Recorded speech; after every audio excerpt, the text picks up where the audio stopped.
Hi friends, ಎಲ್ಲರೂ ಹೇಗಿದ್ದೀರಾ? ನಾನು ಇವತ್ತು ಡಿಫ್ರೆಂಟಾಗಿ ಲೆಮನ್ ಜ್ಯೂಸ್, ನಿಂಬೆಹಣ್ಣಿನ ಜ್ಯೂಸು ಹೇಗೆ ಮಾಡೋದಂತ ತೋರಿಸ್ಕೊಳ್ಳುತ್ತಿದ್ದೇನೆ. ನಾನು ಒಂದೆರಡು ನಿಂಬೆಹಣ್ಣು ತೊಗೊಂಡಿದ್ದೇನೆ, ಒಂದು 4 ಪುದೀನ ಎಲೆ ತೊಗೊಂಡಿದ್ದೇನೆ, ಒಂದು ನೋಡಿ 2 ಇಂಚಿನಷ್ಟು ಹಸಿ ಕೊಬ್ಬರಿ ತೊಗೊಂಡು ಅದ್ರ ಕೆಳಗಿನ ಭಾಗವನ್ನು ಈ ಥರ ಕ್ಲೀನ್ ಮಾಡಿ ಇಟ್ಕೊಂಡಿದ್ದೀನಿ. ನೋಡಿ 2 ತುಂಡಿನಷ್ಟು ಹಸಿ ಶುಂಠಿ ತೊಗೊಂಡಿದ್ದೀನಿ. ಈಗ ಅದನ್ನ ಹೇಗೆ ಮಾಡೋದಂತ ನೋಡೋಣ ಬನ್ನಿ. ನೋಡಿ ಯಾವ ಥರ ಮಾಡೋದಂತ ನೋಡೋಣ. ನಾವು 4 ಪುದೀನ ಎಲೆ ಮತ್ತು ಆ ಕೊಬ್ಬರಿ ಇದೆಯಲ್ಲ, ನಾವು ಕ್ಲೀನ್ ಮಾಡಿ ಇಟ್ಕೊಂಡಿದೆಯಲ್ಲ, ಸ್ವಲ್ಪ ಎಳೆ ಕೊಬ್ಬರಿ ಇರಲಿ, ಹಸಿ ಕೊಬ್ಬರಿ, ಅದನ್ನು ಈ ಥರ ಚಿಕ್ಕ ಚಿಕ್ಕದಾಗಿ ಪೀಸ್ ಮಾಡಿಕೊಂಡು ಮಿಕ್ಸಿಗೆ ಹಾಕ್ಕೊಂಡು ನೋಡಿ ಈ ಥರ ಸಣ್ಣದಾಗಿ ಸ್ಲೈಸ್ ಮಾಡ್ಕೊಂಡು ಈ ಥರ ಸ್ಲೈಸ್ ಮಾಡಿಕೊಂಡು ಮಿಕ್ಸಿಗೆ ಹಾಕಬೇಕು. ಇನ್ನು ಬೇಸಿಗೆಕಾಲ ಸ್ಟಾರ್ಟ್ ಆಗುತ್ತಲ್ವ, ಒಂದೇ ಥರ ಜ್ಯೂಸುಗಳು ಕುಡಿಯೋಕ್ಕೂ ಬೋರ್ ಆಗಿರುತ್ತೆ, ಅದಕ್ಕೆ ವೆರೈಟಿ ಆಗಿರಲಿ ಅಂತ ತೋರಿಸ್ಕೊಡ್ತಾ ಇದ್ದೀನಿ.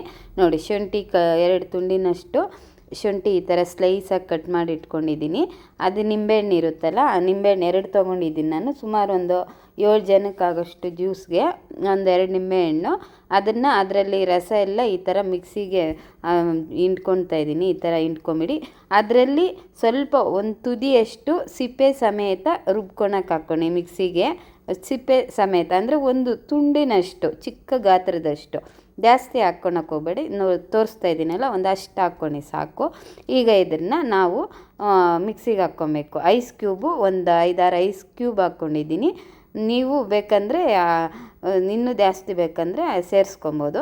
ಇವಾಗ ಮಿಕ್ಸಿಗೆ ಅದು ತರಿಯಾಗಿ ರುಬ್ಕೊಂಡಿದ್ದೀನಿ.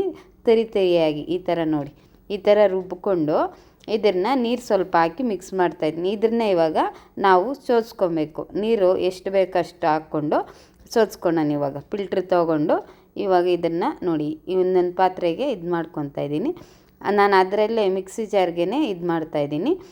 ನೀವು ಇದರಲ್ಲಿ ನಾನು ಈ ಥರ ನೋಡಿ ಬ್ಲೆಂಡರ್ ತೊಗೊಂಡು ಈ ಥರ ಮಾಡ್ತಾಯಿದ್ದೀನಿ. ನೀವು ಬ್ಲೆಂಡರ್ ಇಲ್ಲ ಅಂದರೆ ಮಾಮೂಲಿ ಇದ್ರೆ ಸೌಟಲ್ಲೇ ಇದು ಮಾಡ್ತೀನಿ ಅಂದರೆ ಚೆನ್ನಾಗಿ ಇದು ಮಾಡಿ, ಇಲ್ಲಾಂದರೆ ಮಜ್ಜಿಗೆ ಇದು ಮಾಡ್ತೀರಲ್ವ, ತಿರುತ್ತೀರಲ್ವ, ಅದರಲ್ಲಾದರೂ ಇದು ಮಾಡ್ಕೊಬೋದು. ನಾನು ಬ್ಲೆಂಡರಲ್ಲಿ ಚೆನ್ನಾಗಿ ನೊರೆ ಬರೋ ಥರ ಬ್ಲೆಂಡ್ ಮಾಡ್ಕೊತಾ ಇದ್ದೀನಿ. ನೋಡಿ ಈ ಥರ ನೊರೆ ಬಂದಿರಬೇಕು.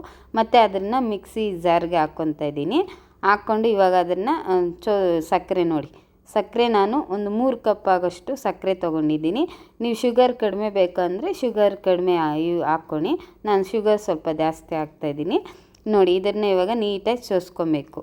ಈ ಥರ ನೋಡಿ, ಅದು ತರಿಯಾಗಿ ಇದು ಮಿಕ್ಸ್ ಮಾಡಿರ್ತೀರಲ್ವ, ಮಿಕ್ಸಿಗೆ ಹಾಕಿರ್ತೀವಿ, ಅದನ್ನು ನೋಡಿ ಈ ಥರ ಚೆನ್ನಾಗಿ ಇದು ಮಾಡಿ ನೋಡಿ. ಇಷ್ಟು ತರಿಯಾಗಿ ಇಷ್ಟು ಮಾತ್ರ ಇದ್ದರೆ ಸಾಕು. ಇನ್ನು ಜಾಸ್ತಿ ನುಣ್ಣಗೆ ಇದು ಮಿಕ್ಸಿಗೆ ಹಾಕೋಕ್ಕೆ ಹೋಗಬೇಡಿ. ಈ ಥರ ಇದ್ದರೆ ಸಾಕು.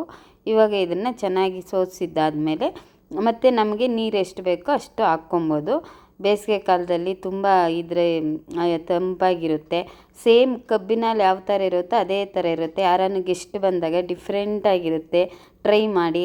ಸೇಮ್ ಕಬ್ಬಿನಲ್ಲಿ ಕುಡ್ದಂಗೆ ಇರುತ್ತೆ. ಯಾರಿಗೂ ನಿಂಬೆಹಣ್ಣು ಜ್ಯೂಸ್ ಅಂತಲೇ ಗೊತ್ತಾಗಲ್ಲ. ಟ್ರೈ ಮಾಡಿ ನೋಡಿ. ಚೆನ್ನಾಗಿದ್ದರೆ ಕಮೆಂಟ್ ಮಾಡಿ, ಮೆಸೇಜ್ ಮಾಡಿ, ನಾನು ರಿಪ್ಲೈ ಮಾಡ್ತೀನಿ.